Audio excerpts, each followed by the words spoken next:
Hello दोस्तों, welcome back to शिक्षा परीक्षा। कैसे हैं आप लोग? उम्मीद करते हैं बहुत ही अच्छे होंगे। तो परीक्षाओं की तैयारी चल रही कि नहीं चल रही है, जरूर कमेंट करके बताएं कि किन किन परीक्षाओं की तैयारी आप कर रहे हैं। क्या आपने एनटीपीसी भरा हुआ है? अगर आपने एनटीपीसी का फॉर्म, रेलवे का फॉर्म भरा हुआ है तो उसमें भी यह लेसन जो मैं आपको पढ़ाने जा रहा हूँ, त्रिकोणमिति, बहुत ही ज़्यादा काम आने वाला है। बहुत ही शानदार लेसन मैं आपको बताने जा रहा हूँ। आप बहुत ध्यान से इसको समझने की कोशिश कीजिएगा। मुझे ये पूरा यकीन है कि आपने जब भी त्रिकोणमिति पढ़ी होगी, कहीं पर भी त्रिकोणमिति पढ़ी होगी अपने क्लासेस में, आप जब कक्षा 10 में होंगे या इंटरमीडिएट में होंगे, जब आपने त्रिकोणमिति पढ़ी होगी तो इतने अच्छे ढंग से नहीं पढ़ी होगी, क्योंकि वहां पर अलग बात होती है, कॉम्पिटिटिव अप्रोच नहीं होती है। लेकिन आज मैं जो आपको पढ़ाने जा रहा हूं, कॉम्पिटिटिव अप्रोच को भी ध्यान में रखते हुए मैं यह वीडियो बना रहा हूं। दोस्तों, इस वीडियो को बनाने में बड़ा मेहनत लगता है, इसलिए मैं चाहता हूं कि अगर आपको वीडियो पसंद आए तो ज्यादा से ज्यादा शेयर कर दीजिएगा। तो चलिए शुरू करते हैं। जैसा कि आप देख रहे हैं कि त्रिकोणमिति इस चैप्टर का नाम है, और त्रिकोणमिति, और इसको इंग्लिश में कहते हैं ट्रिग्नोमेट्री।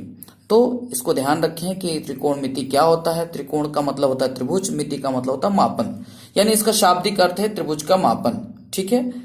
और यहां पर भी देख लें तो ट्राइगोनो का मतलब होता है ट्राइंगल, और इसके बाद होता है मेट्री का मतलब होता है मेट्रॉन का मतलब मेजरमेंट, यानी त्रिभुज के मापन से ही संबंधित है दोनों चीजें। यह इसका शाब्दिक अर्थ है। लेकिन वास्तव में हम त्रिकोणमिति में हम क्या करते हैं? त्रिकोणमिति में किसी भी त्रिभुज की दो भुजाओं के बीच का अनुपात, यानी साइन कॉस, ये सब आपको देखने को मिलेगा।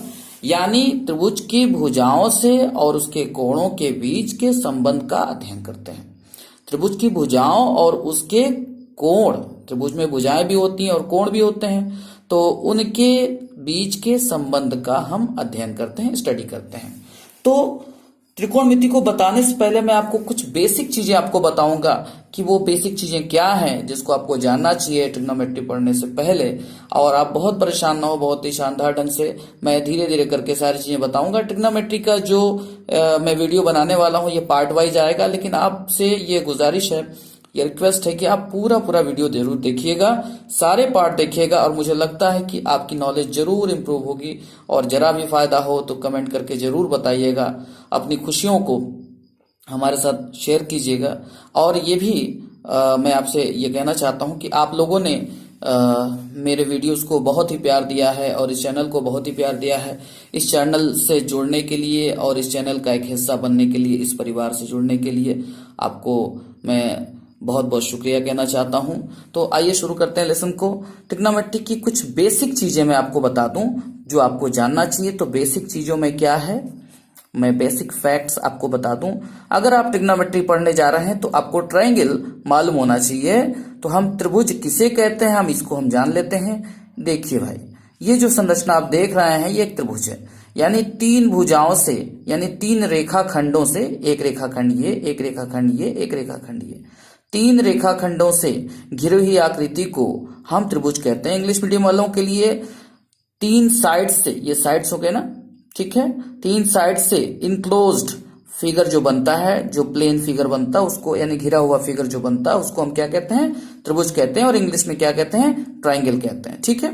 तो ट्रायंगल में, यानी त्रिभुज में तीन भुजाएं होती हैं। एक भुजा तो ये हो गई, दूसरी भुजा ये हो गई, तीसरी भुजा ये हो गई, यानी तीन साइड्स हो गई इसकी। और क्या होते हैं इसमें? तीन एंगल्स भी होते हैं, यानी तीन कोण भी होते हैं। एंगल और कोण ध्यान रखिए, अब दोनों चीजों को आप ध्यान रखते चला कीजिए। तो एक कोण ये हो गया, एक कोण ये हो गया, और एक कोण हो गया ये।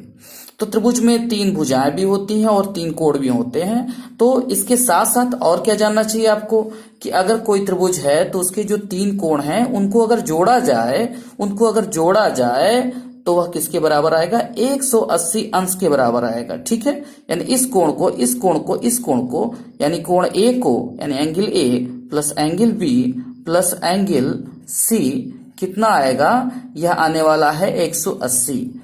ठीक है। यानी दो समकोण के बराबर, समकोण 90 डिग्री के कोण को कहते हैं हम समकोण, तो दो समकोण के बराबर आएगा। ठीक है। यानी 180 डिग्री आएगा। इतनी बात समझ में आ गई। अब हम त्रिकोणमिति में जो सबसे ज्यादा यूज होने वाली चीज है, हमने तो त्रिभुज की डिफिनेशन आपको बता दी, लेकिन जो सबसे ज्यादा इस्तेमाल में आता है त्रिभुज, हम उसको जान लेते हैं और उसको कहते हैं समकोण त्रिभुज, राइट एंगल्ड ट्राइंगल। क्या कहते हैं? मैं हिंदी और इंग्लिश मीडियम दोनों को लेके चल रहा हूं और मुझे लगता है दोनों लोगों को लाभ मिलेगा। आप इसको जरूर ध्यान से देखें, आपकी नॉलेज को जरूर बढ़ाएगा ये। तो देखिए यहां पर मैंने ये जो त्रिभुज बनाया है, देखिए 3 भुजाओं से घिरा है, इसको हम त्रिभुज कह सकते हैं। लेकिन इस त्रिभुज की खास बात है, इस त्रिभुज में एक कोण समकोण है। तो एक कोण समकोण है तो उसको हम कहते हैं समकोण त्रिभुज। समकोण किसे कहते हैं? राइट एंगल को कहते हैं। तो देखिए ये वाला जो एंगल है, जो हमने ऐसे चौकोर चौकोर बना करके दिखाया है यहाँ पर, तो उसको हम राइट एंगल है, क्योंकि 90 डिग्री का एंगल है ये। ठीक है, यह 90 डिग्री का एंगल है। इस 90 डिग्री के एंगल को हम इंग्लिश में राइट एंगल कहते हैं और हिंदी में समकोण कहते हैं। तो इतना आपको पता चल गया कि इस त्रिभुज का एक कोण, इस ट्रायंगल का एक एंगल तो 90 डिग्री है, इसलिए इसका हम नाम क्या देंगे? इस त्रिभुज का नाम देंगे समकोण त्रिभुज। समकोण त्रिभुज यानी राइट एंगल्ड ट्रायंगल। इंग्लिश में हमने बोल दिया, इंग्लिश मीडियम के जो बच्चे हैं वो उसको सुन लें और ध्यान रखें कि इसको राइट एंगल्ड ट्रायंगल कहते हैं। तो अब आइए देखिए, यहां पर ये जो हमने राइट एंगल ट्रायंगल बनाया है, इसका एक एंगल तो 90 डिग्री हो गया है और बाकी के जो 2 एंगल होंगे वो 90 से कम होंगे। और जो 90 से कम होते हैं उनको एक्यूट एंगल कहते हैं या न्यून कोण कहते हैं। यानी समकोण त्रिभुज का एक कोण 90 अंश का होता है और बाकी के जो 2 कोण होते हैं वह न्यून कोण होते हैं, यानी 90 से कम होते हैं। तो अगर मैं इसको मैं थीटा कह लूं तो यह 90 माइनस थीटा हो जाएगा, क्योंकि दोनों का जोड़ 90 ही तो है। 90 माइनस थीटा में अगर थीटा जोड़ दिया जाए, 90 माइनस थीटा में अगर हम थीटा जोड़ दें तो थीटा और थीटा कट जाएगा और कितना आएगा? 90। तो इन दोनों का जोड़ 90 होगा। अब आप कहेंगे सर न्यून कोण है, 90 से कम है, लेकिन इन दोनों का जोड़ 90 क्यों है? क्योंकि त्रिभुज के तीनों कोणों का योग 180 आता है। तो अगर ये अकेला 90 है तो क्या ये दोनों मिलके 90 नहीं होंगे? ये दोनों मिलके 90 नहीं होंगे तो फिर 180 कैसे बनेगा? तो ये 90 अकेला और ये दोनों मिलके 90 हो गए, तो इन तीनों का जोड़ जो आएगा 90 प्लस 90 यानी 180 आएगा। तो इतना आपको ध्यान रखना है कि एक एंगल अगर ये थीटा है तो ये 90 माइनस थीटा, और एक एंगल अगर 90 माइनस थीटा तो दूसरा वाला जो एंगल होगा वह थीटा होगा। मैं न्यून कोण या एक्यूट एंगल की बात कर रहा हूँ, राइट एंगल की नहीं। अब हम आते हैं फिर से एक समकोण त्रिभुज बनाते हैं और उसको देखने की कोशिश करते हैं। ये हमने जो हमने ट्रायंगल बनाया है, यह ट्रायंगल कौन सा है? यह क्या राइट एंगल ट्रायंगल है? जी हाँ, यह समकोण त्रिभुज यानी राइट एंगल ट्रायंगल है। तो इसको हम कहेंगे ट्रायंगल ABC। कहां पर राइट एंगल है? B पर।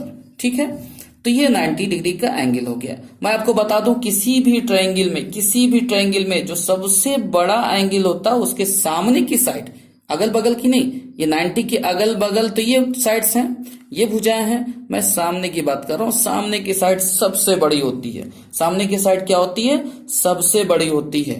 ठीक है, तो ये 90 का एंगल सबसे बड़ा है इसमें, बाकी तो 90 से छोटे हैं। तो इस 90 के सामने वाले साइड्स को, इस जो साइड को देख रहे हैं आप, यानी हम AC से जिसको हम दिखा रहे हैं, ये सबसे बड़ी साइड है और इस साइड का नाम होगा क्या? कर्ण। मैं के लिख देता हूं, के फॉर कर्ण। और इंग्लिश मीडियम वाले ध्यान रखें, इसको हम और क्या कह सकते हैं? कर्ण कह सकते हैं या हाइपोटेनस कह सकते हैं। क्या कह सकते हैं? हाइपोटेनस।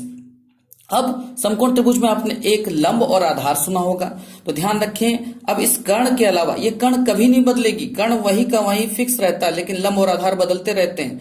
लंब और आधार 2 न्यून कोणों के हिसाब से बदलते रहते हैं। अगर आपने ये वाला न्यून कोण ले लिया, तो यह न्यून कोण की एक भुजा तो कर्ण है और दूसरी भुजा आधार हो जाएगी। ठीक है, यानी यह न्यून कोण जिस पर बना है वो आधार है, तो ये हमारा आधार हो जाएगा। हमने आधार को A से दिखा दिया और आधार को ही हम बेस भी कहते हैं। समझ पा रहे हैं आप? अब आगे आते हैं इस साइड की तरफ। अगर ये एंगल है तो ये आधार हो गया, यानी ये आपका बेस हो गया, और इसके सामने वाला ये जो साइड बनी BC, ये हमारा परपेंडिकुलर या फिर लंब हो गया। लंब या फिर परपेंडिकुलर हो गया। आपको समझ में आया या नहीं? जरूर समझ में आया होगा। और आप इस चीज को ध्यान रख लें कि अगर ये कंसेप्ट आप समझ गए कि भाई 90 डिग्री के सामने वाले एंगल को कर्ण या हाइपोटेनस कहेंगे, और उसके बाद जो हम एंगल चुनेंगे जो एक्यूट एंगल चुनेंगे वह एक्यूट एंगल जिस लाइन पर बना होगा, जैसे इस लाइन पर बना है, ये तो हाइपोटेनस है, इसको तो छोड़ ही दीजिए, अब इस पर बना है तो ये इसका बेस हो गया और इसके सामने परपेंडिकुलर हो गया। अगर सपोज कीजिए मैंने ये एंगल लिया होता, हमारी नजर में ये वाला एंगल होता, तो इस एंगल के लिए क्या ये बेस होगा? बिल्कुल यही बेस होगा, इस एंगल के लिए यही बेस होगा और इसके सामने जो पड़ेगा वो परपेंडिकुलर हो जाएगा। लेकिन फिलहाल हमने इस एंगल को लिया है और इस एंगल को हम थीटा से दिखा ले रहे हैं। थीटा एक सिंबल है, आप देख रहे हैं इस तरीके से ऐसे जीरो की तरह बना के बीच में ऐसे निशान बना दिया था, काट दिया था, इसको कहते हैं थीटा। समझ पाए क्या आप? तो ये आपका कर्ण हो गया, ये आपका आधार हो गया, ये आपका लंब हो गया, ये आपका हाइपोटेनस हो गया, ये आपका बेस हो गया, ये आपका परपेंडिकुलर हो गया। किस एंगल के लिए? इस एंगल के लिए, थीटा के लिए। ठीक है, मैं एक और राइट एंगल बनाने की कोशिश करता हूं और आपसे जानने की कोशिश करता हूं कि क्या आप बता पाएंगे। देखिए, आप देख रहे होंगे कि एक राइट एंगल मैंने तैयार किया है और जिसका ये वाला एंगल 90 डिग्री है और यह A हो गया, यह B हो गया और यह C हो गया। इस बार मैंने ये वाला एंगल थीटा लिया है। आप मुझे क्या बता पाएंगे कि इस एंगल के लिए बेस क्या हुआ? तो बेस के लिए क्या देखेंगे, ये एंगल किसके साथ? पहले आप हाइपोटेनस चुन लीजिए, तो 90 डिग्री के सामने क्या होगा? हाइपोटेनस यानी कर्ण होगा। ठीक है, और उसके बाद इस एंगल की बात कर रहे हैं तो इस एंगल के लिए बेस तो यही हो गया, इसके सटी हुई साइड यानी इसके जस्ट बगल वाली साइड, यही तो बेस होगी। और इसी को हम बेस भी कह सकते हैं और इसी को हम क्या कह सकते हैं? आधार भी कह सकते हैं। और इस साइड को हम क्या कहेंगे? इस साइड को हम कहेंगे इस एंगल के लिए, इस एंगल के सामने पड़ रहा तो ये परपेंडिकुलर है। यह क्या है? परपेंडिकुलर है या फिर लंब है। समझ पाए आप? लंब कर्ण आधार या बेस हाइपोटेनस परपेंडिकुलर। आप समझ पाए? बहुत अच्छी तरह से समझ रहे होंगे। अब आइए हम आगे बढ़ते हैं और फिर से इसी ट्रायंगल को बनाते हैं दूसरे ढंग से। अब आप देखेंगे कि यहां आप पहचान पा रहे हैं, आप यहां देख रहे हैं कि ये वाला एंगल 90 है और मैंने इसका नाम ABC दे दिया। तो क्या इस एंगल को अगर हम कंसीडर कर लें, इस एंगल को हम अध्ययन में ले रहे हों, तो क्या आप मुझे बता पाएंगे कि लंब कर्ण और आधार कौन कौन से हैं? जी हाँ, सबसे पहले आप कर्ण चुनेंगे। 90 के सामने वाली ये जो साइड है यह कर्ण हो जाएगी और इंग्लिश मीडियम वाले इसको हाइपोटेनस कहते हैं। और इस थीटा की बात करते हैं, ये तो कर्ण हो गया और ये थीटा इस साइड पर बना हुआ है, इस लाइन पर बना हुआ है, तो ये लाइन क्या हो गई? बेस या आधार हो गई, आधार या बेस हो गया। और इसे हम क्या कहेंगे? इसे हम लंब कहेंगे या फिर परपेंडिकुलर कहेंगे। क्या कहेंगे? लंब या परपेंडिकुलर। इतनी बात समझ पाए? अब आइए आगे बढ़ते हैं। दोस्तों, वीडियो लंबा हो या छोटा हो आप जरूर देखा करें, क्योंकि मैं आपको नॉलेज देने के लिए बराबर तत्पर रहता हूं, कोशिश करता हूं, तो आपको भी सीखने के लिए तत्पर रहना चाहिए। तो आइए आगे बढ़ते हैं, हम फिर से एक ट्रायंगल बनाते हैं और बेसिक चीज जानने की कोशिश करते हैं। और अगली बेसिक चीज है पाइथागोरस की प्रमेय। क्या है? पाइथागोरस प्रमेय, पाइथागोरस थ्योरम, इंग्लिश में कहते हैं थ्योरम या प्रमेय। ठीक है, तो पाइथागोरस प्रमेय क्या है? तो सबसे पहले जान लीजिए कि पाइथागोरस प्रमेय किस चीज पर लागू होती है। हमेशा और हमेशा किसके ऊपर? हमेशा और हमेशा राइट एंगल्ड ट्रायंगल यानी समकोण त्रिभुज। ये हमने राइट एंगल्ड ट्रायंगल ले लिया, ये हमने राइट एंगल ट्रायंगल ले लिया और ये हमारा 90 डिग्री का एंगल है। इसको हमने A कहा, इसको हमने B कहा, इसको हमने C कहा। तो यह पाइथागोरस थ्योरम क्या कहती है? कि पाइथागोरस थ्योरम कहती है कि किसी भी राइट एंगल ट्रायंगल में, कौन से ट्रायंगल में? पाइथागोरस थ्योरम के लिए राइट एंगल ट्रायंगल होना जरूरी है। यानी जब भी राइट एंगल ट्रायंगल आएगा तो आपके मन में एक विचार जरूर उठना चाहिए, पाइथागोरस थ्योरम। ठीक है, तो तुरंत ध्यान आना चाहिए पाइथागोरस थ्योरम। तो पाइथागोरस थ्योरम क्या कहती है? कहती है कि अगर आप किसी भी राइट एंगल ट्रायंगल को लेते हो तो उसके हाइपोटेनस का स्क्वायर उसके परपेंडिकुलर और उसके बेस के स्क्वायर के जोड़ के बराबर होता है। यानी कहने का मतलब क्या है? यहां पर अगर 90 डिग्री के सामने वाली साइड को हम हाइपोटेनस या कर्ण कह दें या हाइपोटेनस कह दें, और इस एंगल की हम बात कर रहे हैं, इसके लिए ये हमारा आधार या बेस हो जाए।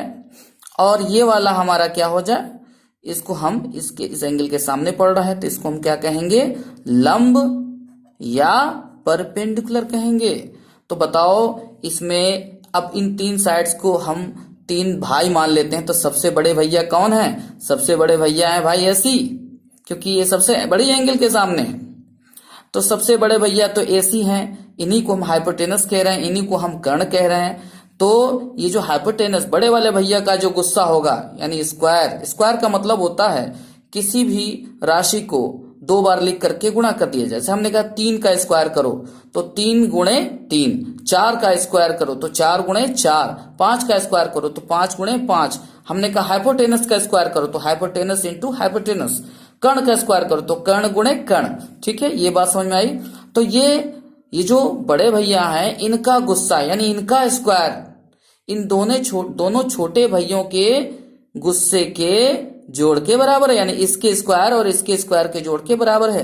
तो क्या मैं इसको ऐसे लिख सकता हूं क्या कि लंब स्क्वायर धन आधार स्क्वायर बराबर कर्ण स्क्वायर, या फिर इंग्लिश मीडियम के लिए क्या मैं ऐसे लिख सकता हूं, perpendicular square plus base square is equal to hypotenuse square. क्या मैं ऐसा लिख सकता हूं? बिल्कुल। और इसी स्टेटमेंट को, इसी फॉर्मूले को हम पाइथागोरस की थ्योरम या पाइथागोरस की प्रमेय कहते हैं। जब कभी मैं ज्योमेट्री बताऊंगा तो आपको वहां पर पाइथागोरस थ्योरम का प्रूफ भी बताऊंगा। आज हम लोग फिलहाल एक जानकारी के तौर पे जान लेते हैं। तो ये पाइथागोरस थ्योरम हो गई। अब ध्यान रखें, यहां पर पाइथागोरस थ्योरम में क्या हुआ, perpendicular square plus base square equal to hypotenuse square, या हम कह सकते हैं लंब स्क्वायर धन आधार स्क्वायर बराबर कर्ण स्क्वायर। अब अगर 3 नंबर, पाइथागोरस प्रमेय तो हो गई, अगर 3 नंबर ऐसे मिलते हैं, ऐसे 3 नंबर मिलते हैं जिन पर पाइथागोरस की प्रमेय लागू होती हो, ठीक है, यानी सबसे बड़े वाले नंबर का स्क्वायर बराबर बाकी दोनों छोटे नंबर के स्क्वायर का जोड़, तो ऐसे 3 नंबर को हम ट्रिपलेट यानी पाइथागोरियन ट्रिपलेट कहते हैं। ट्रिपलेट यानी पाइथागोरियन त्रिक कहते हैं, हिंदी में पाइथागोरियन त्रिक और या पाइथागोरियन ट्रिपलेट कहते हैं। फॉर एग्जाम्पल हमने ले लिया 3, 4, 5, ये पाइथागोरियन ट्रिपलेट हैं, यानी पाइथागोरियन ट्रिक, पाइथागोरियन त्रिक, ट्रिक नहीं बल्कि त्रिक, ट्राई से बना है, 3 से बना है त्रिक। ठीक है, तो ये पाइथागोरियन त्रिक हैं, 3, 4, 5 ऐसे तमाम पाइथागोरियन त्रिक होंगे, आपको पता चलेगा भी। तो इसमें क्या खास बात है, देखिए भाई, इसमें 3 चीजें हैं, 1, 2, 3। तो अगर हम तीनों को साइड मान लें, किसी राइट एंगल ट्रायंगल की साइड हो सकती है कि नहीं हो सकती है, हैं अगर ये साइड, तो समझ लिए कि ये पाइथागोरियन त्रिक हैं। और अगर ये साइड नहीं बन सकती राइट एंगल ट्रायंगल की यानी समकोण त्रिभुज की, तो ये पाइथागोरियन त्रिक नहीं है। तो ये बन सकती हैं, क्यों? क्योंकि इसमें जो सबसे बड़ी भुजा है 5 है। तो अगर हम 5 का स्क्वायर करेंगे भाई तो कितना आएगा, 5 इंटू 5 यानी 5 बचे 25। और अगर हम 3 स्क्वायर प्लस 4 स्क्वायर करें तो देखें, छोटी भुजाओं का स्क्वायर करके जोड़ें, यानी 3 का स्क्वायर किया, 4 का स्क्वायर किया और जोड़ दिया, तो बताइए 3 तिया 9 और प्लस लगा के यहाँ पे फिर 4 का स्क्वायर, 4 चौको 16 यानी 4 का 4 में गुणा करके, तो कितना आया, 9 और 16 25 ही तो आया। तो क्या ये 5 स्क्वायर बराबर 3 स्क्वायर प्लस 4 स्क्वायर हुआ कि नहीं? तो ये हुआ। और ऐसा हम कहाँ देखते हैं? ऐसा हम पाइथागोरस थ्योरम में देखते हैं। इसीलिए पाइथागोरियन त्रिक हैं या पाइथागोरियन ट्रिपलेट हैं, ये ट्रिपलेट हैं, ध्यान रखिएगा, 3, 4, 5। तो हम इसको इधर लिख दें या इसको उधर लिख दें, बात एक ही है। हम अगर इसको 3 स्क्वायर प्लस 4 स्क्वायर बराबर 5 स्क्वायर लिखते हैं तो भी बात वही है। तो इसमें हम ये कह सकते हैं कि एक ट्रायंगल ऐसा ले लें जिसमें एक साइड हमारे 3 हो गई, दूसरी 4 हो गई, तो तीसरी ये जो हाइपोटेनस है वह 5 हो जाएगा। और यह एंगल कैसा होगा, 90 डिग्री का होगा। तो ये जो हमारा ट्रायंगल है वह कैसा होगा, हमारा समकोण त्रिभुज होगा, यानी राइट एंगल्ड ट्रायंगल होगा। अब आइए और आगे चलते हैं और थोड़ा सा पाइथागोरियन त्रिक के बारे में जानते हैं। दोस्तों पाइथागोरन ट्रिक में एक नंबर हम और लेते हैं और जरा देखते हैं, उसको भी आप देखने की कोशिश करिएगा और समझने की कोशिश करिएगा, क्योंकि अगर आपने पाइथागोरन ट्रिक यानी ये ट्रिपलेट याद कर लिया आपने या समझ लिया एक बार आपने, तो आपको बहुत आसानी होने वाली है। बार बार पाइथागोरस की थ्योरम लगा करके आपको लंब या आधार निकालना नहीं पड़ेगा, आपको उसी से काम बन जाएगा। तो आइए देखते हैं। तो अगर 3 4 5 अभी हमने देखा, तो एक तो पाइथागोरन ट्रिक हमने देखा कि 3 है, 4 है और 5 है। अब इसी तरीके से अगर हम दूसरी पाइथागोरन ट्रिक की ओर चलते हैं तो आप देखेंगे 5 12 और 13, 5 12 और 13, ये भी एक पाइथागोरियन ट्रिक है। इसी तरीके से 6 8 और 10, ये भी एक पाइथागोरियन ट्रिक है। तो आइए मैं इसको थोड़ा सा आपको हेल्प करता हूं पाइथागोरन ट्रिक निकालने के ढंग पर। देखिए, जब हम कोई विषम संख्या लेते हैं, मान लीजिए हमने 3 लिया और इससे ट्रिपलेट ज्ञात करना है कि इससे ट्रिपलेट कौन कौन बन रहे हैं। तो 3 विषम है। देखिए, संख्या या तो सम होगी, अगर हमने 3 लिया होता तो 3 विषम होता, अगर हमने 6 लिया होता तो 6 सम होता।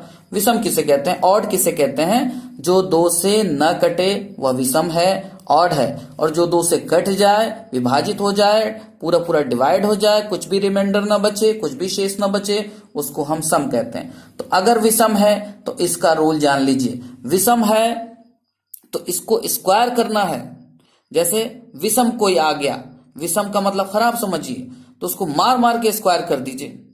कोई अगर विषम इंसान आ गया जो आपकी तरह नहीं दिखता, तो पहले उसको मार मार के एकदम उसको स्क्वायर कर दीजिए और फिर उसको आधा कर दीजिए। ठीक है, ये काम करना है। तो ये विषम आदमी आ गया भाई, तो इसको हम मार मार के क्या करेंगे? इसको स्क्वायर कर देंगे।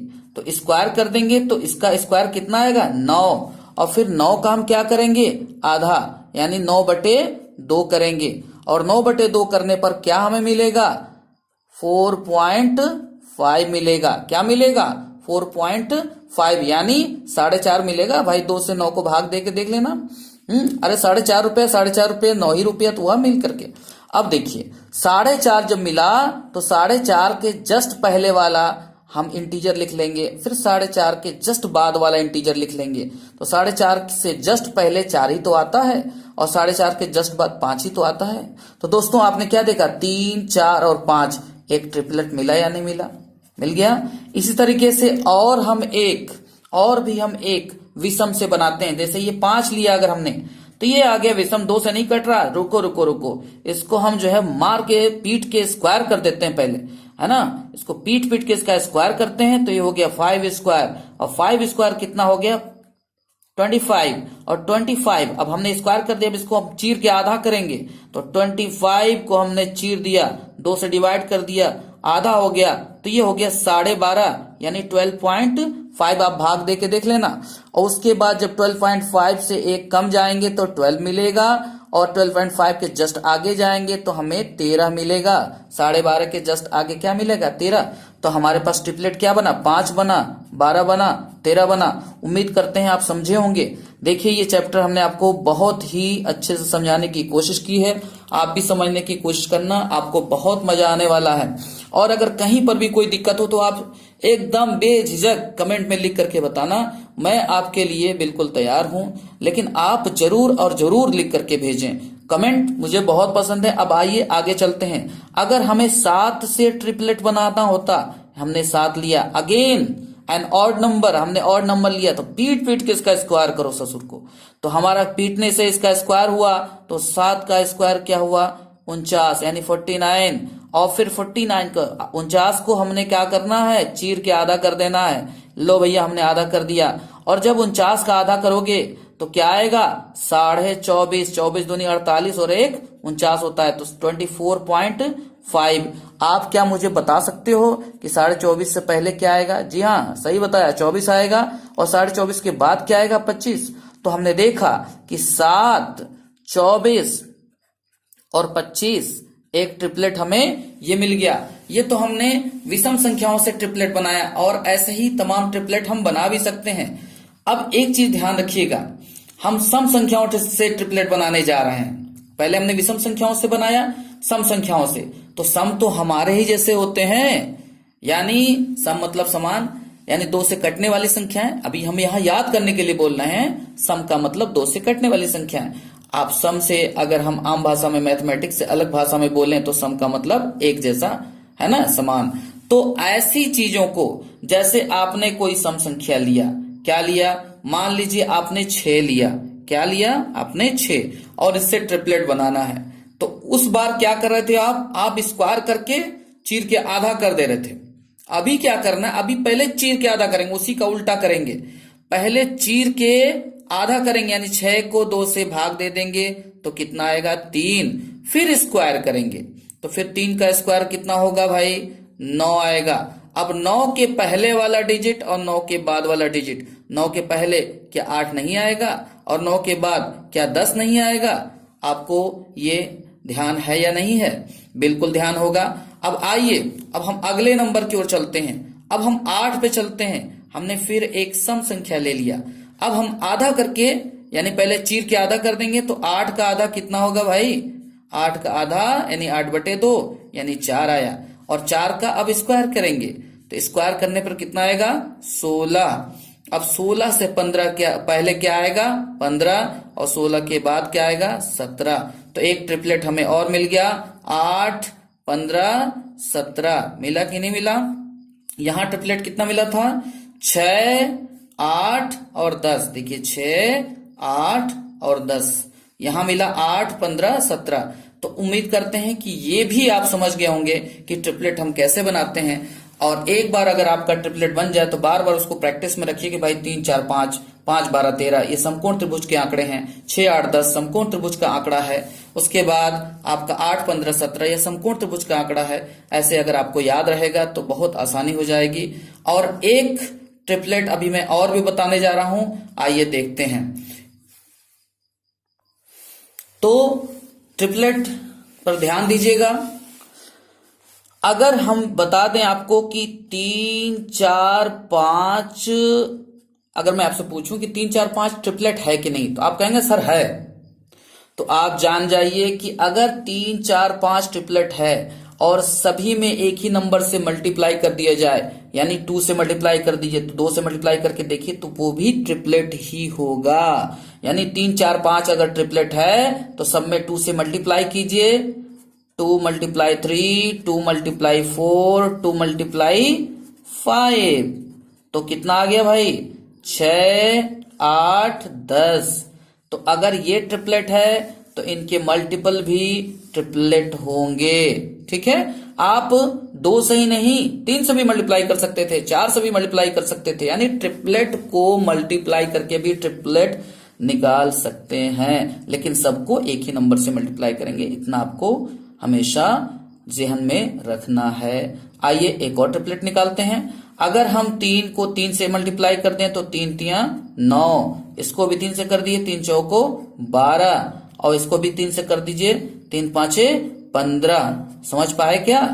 3 × 9, 3 × 4 = 12, 3 × 5 = 15। तो क्या ये ट्रिपलेट हैं? बिल्कुल ट्रिपलेट हैं। आइए करके देखते हैं।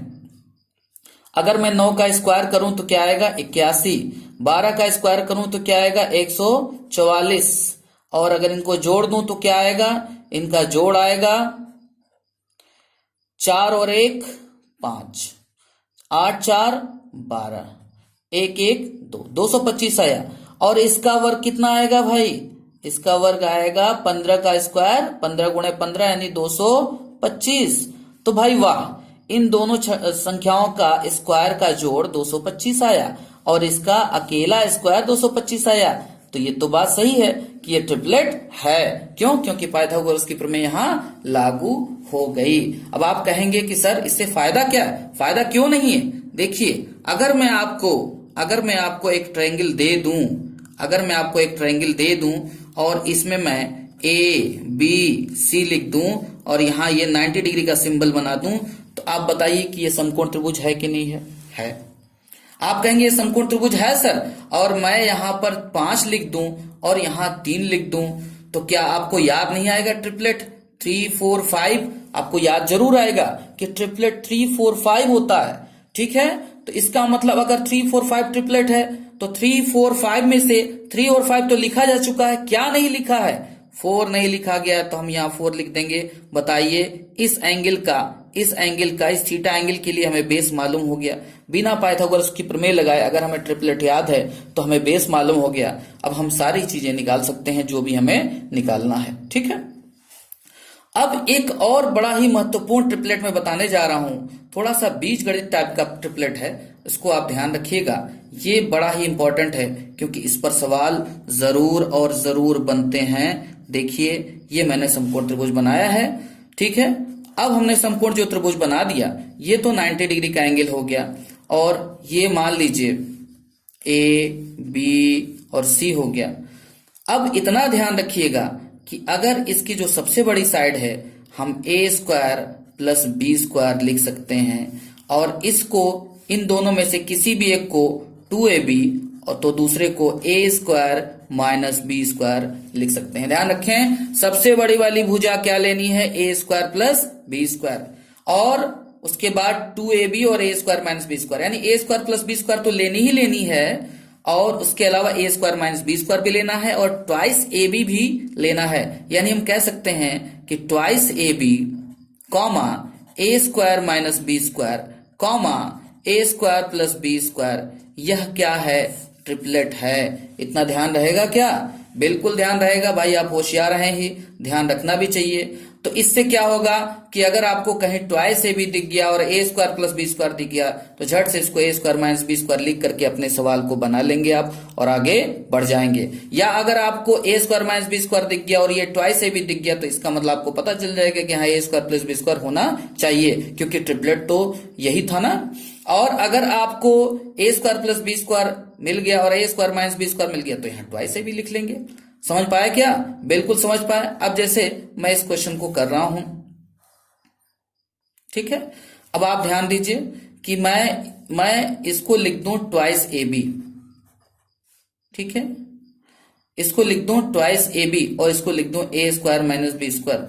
तो क्या आप बता नहीं देंगे सर इसका तो ए स्क्वायर प्लस बी स्क्वायर होगा क्योंकि यही तो ट्रिपलेट है। अब एक चेंज करते हैं, अब हम एक चेंज करते हैं। अगर हम ए की जगह 1 ले लें, क्या ले लें, ए की जगह 1 ले लें, तो ये ट्रिपलेट कैसा बन जाएगा जरा ध्यान दीजिएगा। ए की जगह 1 रखने पर हमारा आ जाएगा ट्वाइस बी और फिर ए की जगह यहां 1 रखोगे तो 1 का स्क्वायर 1 ही तो आएगा, 1 माइनस बी स्क्वायर। यहां ए की जगह 1 रखने पर ट्वाइस बी क्यों आया, 2 एकम 2, 2 बी। ठीक है, एक से गुणा करने पे कोई फर्क नहीं पड़ा ए की जगह 1 रखने पर। यहां पर ए की जगह 1 का स्क्वायर 1 हो गया और माइनस की जगह माइनस, बी स्क्वायर की जगह बी स्क्वायर, फिर यहां पर हो गया यानी 1 और प्लस बी स्क्वायर। तो ये भी तो एक ट्रिपलेट आ गया, ये भी बड़ा महत्वपूर्ण है, इसको भी आपको ध्यान रखना है। आइए मैं एक ट्रायंगल बना करके आपसे पूछ लेता हूं। ये हमने ट्रायंगल बनाया और इस ट्रायंगल में अगर ये हमारा 2b है और ये हमारा 1 प्लस बी स्क्वायर है तो क्या ये 1 माइनस बी स्क्वायर होगा? बिल्कुल होगा, यही तो ट्रिपलेट था। 2b 1 माइनस बी स्क्वायर छोटी वाली भुजाएं थी और सबसे बड़ी वाली भुजा 1 प्लस बी स्क्वायर होगा। तो उम्मीद करते हैं ट्रिपलेट तो आपको समझ में आ गया। आइए आगे चलते हैं दोस्तों। आगे हम त्रिकोणमिति के परिचय में तो बहुत कुछ हमने बेसिक सीख लिया, अभी बहुत सारा बेसिक सीखना है, उसको हम सीखेंगे। लेकिन आज मैं इस चीज को बता करके आज के वीडियो का अंत कर दूंगा क्योंकि वीडियो बहुत लंबा हो जाएगा। मैं आपको पार्ट वाइज त्रिकोणमिति पढ़ाऊंगा और पूरा का पूरा आपको मजा आ जाएगा। आप त्रिकोणमिति के सवाल जो है बहुत आसानी से कर लेंगे, मुझे ये पूरा यकीन है। देखिए दोस्तों, यह हो गया ए, यह हो गया बी, यह हो गया सी। अगर मैं आपसे पूछूं ये कौन सा त्रिभुज है, जोर से बोलो भाई। क्या कहा? समकोण त्रिभुज, राइट एंगल ट्रायंगल। बिल्कुल गलत नहीं कहा, बिल्कुल सही कहा, यह राइट एंगल ट्रायंगल ही है। यह एंगल 90 डिग्री है। क्या मैं इसको थीटा लिख दूं? बिल्कुल लिख दीजिए, कोई दिक्कत नहीं। अब मैं इसी कोण के हिसाब से चलूंगा, यानी इसी कोण के हिसाब से परपेंडिकुलर और बेस डिसाइड करूंगा। ठीक है, इस कोण के हिसाब से नहीं। तो आप मुझे बताइए 90 के सामने वाली साइड को हम क्या कहते हैं? क्या हम आधार कहते हैं कि लंब कहते हैं कि कर्ण कहते हैं? क्या कहा? कर्ण। अरे बहुत अच्छे, कर्ण ही तो कहते हैं। और कर्ण को हम अंग्रेजी मीडियम वाले क्या कहते हैं? हाइपोटेनस कहते हैं। अब यहां जहां कोण बन रहा है, यह कोण जिस पर बन रहा है, जो कोण के बगल वाली साइड है, जस्ट बगल वाली, इसको हम क्या कहते हैं? क्या कहते हैं? आधार कहते हैं। जी हाँ, इसको आधार ही कहते हैं, ए से दिखा दे रहे हैं। और इसको इंग्लिश मीडियम वाले क्या कहते हैं? बेस। और इस थीटा के सामने जो पड़ रहा है उसको क्या कहते हैं, जरा जल्दी से बताओ। इसको भाई क्या कहते हैं, कर्ण कहते हैं क्या? नहीं नहीं, कर्ण कहाँ कह सकते हैं, ये तो थीटा के सामने 90 डिग्री के सामने वाले को कर्ण कहते हैं भाई। इसके सामने वाले को तो लंब कहते हैं, एल से लंब। और अंग्रेजी मीडियम वाले बेचारे क्या कहते हैं, इसी को परपेंडिकुलर कहते हैं। बड़ा इतरा इतरा के बोलते हैं परपेंडिकुलर, जैसे लग रहा है कि बहुत बड़ी चीज बता रहे हैं। तो आइए आगे चलते हैं दोस्तों। यहां पर कितनी साइड हैं, 3। इन 3 साइड से कितने रेशियो बना सकते हो, कितने रेशियो बना सकते हो, ये हमें देखना है। रेशियो क्या होता है? रेशियो जो है एक ही तरह की दो चीजों का भाग के द्वारा की गई तुलना होती है, यानी भाग से तुलना करते हैं। जैसे किसी इंसान के पास 20 रुपए हैं और दूसरे इंसान के पास 30 रुपए हैं, तो उनका जो रेशियो होगा 20/30, जिसको हम 20:30 या 2:3 भी कह सकते हैं। ये रेशियो है, भाग कर देना एक दूसरे में, ठीक है। तो सिंपल वे में अगर यहां पर इन साइड को हम पेयर बनाएं, किस लिए, रेशियो लेने के लिए, तो क्या क्या पेयर बन सकता है भाई? एक लंब और कर्ण का रेशियो बन सकता है, यानी परपेंडिकुलर और हाइपोटेनस का। और एक बन सकता है बेस और हाइपोटेनस का, यानी आधार और कर्ण का रेशियो बन सकता है। और तीसरा बन सकता है लंब और आधार का। 3 बन गए, और 3 और बन सकते हैं इन्हीं को उलट उलट करके।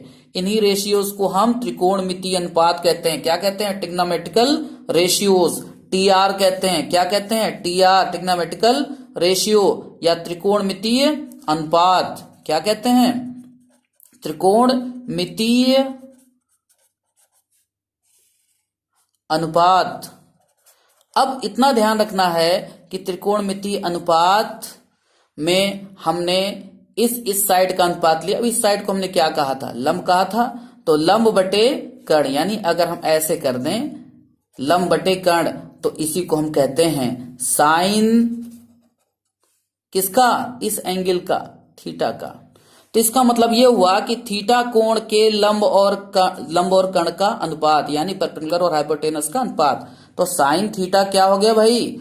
साइन थीटा और कुछ नहीं है, जो थीटा एंगल के लिए जो लंब है ना, जैसे यहाँ थीटा एंगल का लंब ये है बीसी, हाँ, और इसी का कर्ण ये है एसी। तो बीसी और एसी का रेशियो है, जिसको हम कह सकते हैं साइन थीटा बराबर लंब बटे कर्ण, या इंग्लिश मीडियम वाले कहेंगे, इंग्लिश मीडियम वाले क्या कहेंगे? Perpendicular upon hypotenuse. क्लियर? अब हम बात करते हैं कॉस थीटा की। कॉस थीटा, ये जो दूसरा रेशियो है आधार और कर्ण का, इसको हम कहते हैं कॉस थीटा, यानी बेस अपॉन हाइपोटेनस। इसको हम कहते हैं कॉस थीटा को आधार बटे कर्ण या बेस अपॉन हाइपोटेनस, ठीक है। अब हम तीसरे रेशियो की ओर चलते हैं, और तीसरा रेशियो लंब बटे आधार कर दो भाई, इतना बटे इतना कर दो। करना क्या है? तो इसी को तो हम टैन थीटा कहते हैं। इसी रेशियो को, इन रेशियो का नाम है ये टैन थीटा। तो टैन थीटा बराबर क्या हो जाएगा? लंब बटे आधार, यानी इंग्लिश मीडियम वाले इतरा इतरा के कहेंगे, लंब को कहेंगे परपेंडिकुलर बटे यानी अपॉन हाइपोटेनस। सही है? नहीं, परपेंडिकुलर अपॉन बेस कहेंगे, क्योंकि आधार तो बेस होता है ना। तो परपेंडिकुलर अपॉन बेस, इतना ध्यान रखना है। अब ये 3 रेशियो हमारे निकल गए, और 3 रेशियो इनको उलट के निकलेंगे। तो सबसे पहले टैन को ही उलट लेते हैं। तो टैन को जो उलट करके, यानी उल्टा करके, यानी रेसिप्रोकल करके जो रेशियो निकलता है वह कहलाता है कॉट, कॉट थीटा। तो कॉट थीटा क्या हो जाएगा? आधार बटे लंब। इसको पलट दीजिए, आधार बटे लंब, और इसको कहेंगे बेस अपॉन परपेंडिकुलर। उसके बाद क्या करेंगे? कॉस को पलटेंगे। टैन को पलटा तो कॉट आ गया, और कॉस को पलटेंगे तो क्या आएगा? सेक। तो हम लिखेंगे sec theta is equal to क्या? कर्ण बटे आधार, या इसको कहेंगे हाइपोटेनस अपॉन बेस। उसके बाद साइन थीटा को देखो ना भाई, साइन थीटा को उलट दिया तो बन गया कॉसेक थीटा बराबर क्या आ जाएगा? लंब बटे कर्ण को पलट दो तो क्या आएगा? कर्ण बटे लंब, और इसको पलट दोगे तो क्या आएगा? Hypotenuse upon perpendicular. तो उम्मीद करते हैं ये रेशियो समझ में आए होंगे। अब कुछ मुख्य बातें आपको जो यहाँ ध्यान रखनी है, हमेशा हमेशा इस चीज को ध्यान रखना है, क्या कि भाई ये जो साइन थीटा है ना, तो इसका मतलब कभी भी ये मत समझना कि साइन गुणे थीटा, नहीं, साइन थीटा एक साथ होते हैं, इनके बीच में कोई गुणा नहीं है। और अकेला साइन अगर लिखा है तो इसका कुछ भी मतलब नहीं है, क्योंकि साइन का मतलब होता है लंब और कर्ण का रेशियो। तो जब तुमने थीटा ही नहीं बताया तो कर्ण तो बता लोगे, लेकिन जब थीटा नहीं बताएगा तो लंब कौन डिसाइड करेगा? अगर हम ये ना बताएं कि ये वाला कौन है या ये वाला कौन है, तो आप लंब डिसाइड ही नहीं कर पाओगे, आधार डिसाइड ही नहीं कर पाओगे, तो साइन कॉस टेन कहां से निकलेगा? नहीं निकलेगा ना। तो अकेला साइन का कोई मतलब नहीं, अकेला थीटा का तो मतलब है, लेकिन साइन और थीटा का मतलब साइन गुणे थीटा नहीं होता, इतना ध्यान रखिएगा। साइन गुणे थीटा साइन थीटा नहीं है, ऐसा नहीं है। अब एक चीज ध्यान रखनी है कि जब भी हम साइन थीटा का स्क्वायर करते हैं, यानी साइन थीटा गुणे साइन थीटा करते हैं, तो कभी भी ये बराबर नहीं होगा साइन थीटा स्क्वायर के। ये मत समझना कि इस थीटा के ऊपर स्क्वायर लगा देंगे, समझ पाए? यह साइन थीटा स्क्वायर के बराबर नहीं होगा, या यह इसके बराबर भी नहीं होगा। किसके? तुम ये समझो कि इसका भी स्क्वायर और इसका भी स्क्वायर कर दें, यानी साइन स्क्वायर और थीटा स्क्वायर, ये भी गलत है। तो सही क्या है? सही ये है कि साइन थीटा का स्क्वायर करोगे तो साइन, ये साइन के ऊपर स्क्वायर लगेगा, साइन और थीटा के बीचों बीच, तो साइन स्क्वायर थीटा लिखा जाता है। क्या लिखा जाएगा? Sine square theta. इसी तरह से कॉस थीटा का स्क्वायर कॉस स्क्वायर थीटा होगा, न कि cos theta square. Tan theta का स्क्वायर टैन स्क्वायर थीटा होगा, कॉट थीटा का स्क्वायर कॉट स्क्वायर थीटा होगा, सेक थीटा का स्क्वायर सेक स्क्वायर थीटा होगा, और कॉसेक थीटा का स्क्वायर कॉसेक स्क्वायर थीटा होगा। अब आइए, जो आप बहुत दिनों से ट्रिक याद करते हैं उसको भी हम बता देते हैं, उसके बाद वीडियो को समाप्त करते हैं। नेक्स्ट वीडियो में हम जब भी मिलेंगे तो पूरा पढ़ेंगे, लेकिन एक आपको ट्रिक बताने के बाद। दोस्तों, जो हिंदी मीडियम वाले स्टूडेंट हैं अक्सर इसको याद रखते हैं, लाल बटे कक्का के ए। अब इस तरीके से याद कर लेते हैं वो, और क्या कहते हैं भाई, ये साइन थीटा का फॉर्मूला है, यह कॉस थीटा का, इनको क्रम से ही याद रखिएगा बच्चों। तो टैन थीटा का यहाँ दोस्तों कॉट थीटा, फिर सेक थीटा, फिर कॉसेक थीटा, तो वो कहते हैं कॉसेक थीटा, तो कहते हैं साइन थीटा बराबर लंब बटे कर्ण, कॉसेक थीटा बराबर कर्ण बटे लंब, कॉस थीटा बराबर आधार बटे कर्ण और सेक थीटा बराबर कर्ण बटे आधार, टैन थीटा बराबर लंब बटे आधार और कॉट थीटा बराबर आधार बटे लंब। वो ये कहते हैं। अंग्रेजी मीडियम वाले कहते हैं हम तो ऐसा ना याद करेंगे, हम तो बहुत स्टाइलिश ढंग से याद करेंगे। तो क्या कहते हैं, पंडित जी को बुलाते हैं, उनका क्या नाम है? पंडित बद्री प्रसाद, पंडित बद्री प्रसाद, और उनसे कहते हैं हर हर बोलिए, तो हर हर बोलते हैं वो भैया, HHB, पंडित बद्री प्रसाद हर हर बोले, ऐसे याद करते हैं। तो ये हो गया साइन थीटा, ये हो गया कॉस थीटा, ये हो गया टैन थीटा, ये हो गया कॉट थीटा, ये हो गया सेक थीटा, ये हो गया कॉसेक थीटा। तो इंग्लिश मीडियम वाले कहते हैं भाई साइन थीटा होता है perpendicular upon hypotenuse, cos theta होता है बेस अपॉन हाइपोटेनस, और टैन थीटा होता है परपेंडिकुलर अपॉन बेस, और कॉट थीटा इसका उल्टा base upon perpendicular, sec theta hypotenuse upon base, और cosec theta hypotenuse upon perpendicular होता है। तो ऐसे अंग्रेजी मीडियम वाले बहुत याद कर लेते हैं। उम्मीद करते हैं ये वीडियो समझ में आया होगा। ट्रिग्नोमेट्री के वीडियोस थोड़े लंबे होंगे, आप पूरा देखिएगा और आप जरूर बताइएगा कि मैं इसका सेकंड पार्ट बनाऊं या ना बनाऊं। जब आपका रिस्पांस आएगा कमेंट से तभी मैं बनाऊंगा, अन्यथा मैं सेकंड पार्ट नहीं लेकर आऊंगा, क्योंकि मैं जान जाऊंगा कि आपको ट्रिकी चाहिए। तो ले ट्रिकी दे ट्रिकी, ट्रिकी ही ट्रिकी मैं भर दूंगा पूरे वीडियो में। समझ में आया? इस चैनल पे मैं सिर्फ ट्रिकी भर दूंगा, देखते रहिए ट्रिकी, और बेस से बेसिक चीजों से आप अनभिज्ञ बने रहिए, न जान पाइए, और कभी पूरा कंपटीशन नहीं निकल सकता सिर्फ ट्रिक से। ठीक है? क्योंकि अगर 100 क्वेश्चंस हैं तो 50 क्वेश्चन अगर ट्रिक पर आधारित हैं, तो 50 आपके बेसिक चीजों पे आधारित रहते हैं। बेसिक चीजें अगर नहीं मालूम है तो आप नहीं कर पाएंगे। दूसरी चीज ये है कि अगर कोई भी सवाल है, आपने ट्रिक तैयार की है, तो ट्रिक एक फॉर्मेट पे टिका होता है और उस फॉर्मेट में जरा सा भी बदलाव आ जाए तो आप उस ट्रिक को भूल जाएंगे और समझ नहीं पाएंगे कि कौन सी ट्रिक इस्तेमाल करें। इसलिए ट्रिक और बेस दोनों को लेके चलिए। आपको बेसिक कंसेप्ट भी मालूम होने चाहिए। अगले वीडियो में, ट्रिग्नोमेट्री के वीडियो में आपको बहुत मजा आएगा, बहुत सारे सवाल लगाएंगे। आप देखेंगे कि इस वीडियो में आपने जितना सीखा उसमें कैसे अप्लाई करते हैं। तो अगर सेकेंड वीडियो बनाना है तो ज्यादा से ज्यादा कमेंट कीजिए कि हाँ सर बनाइए, हम लोग देखना चाहते हैं। और अगर आप कमेंट करेंगे मैं तभी बनाऊंगा, नहीं तो आपके लिए ट्रिकी ही लेकर आऊंगा। Thank you very much. अपना खूब ख्याल रखिए। आप लोग हमें बहुत समय देते हैं, इसके लिए मैं आपका शुक्रगुजार हूं। Wish you all the best for your examination. Thank you very much.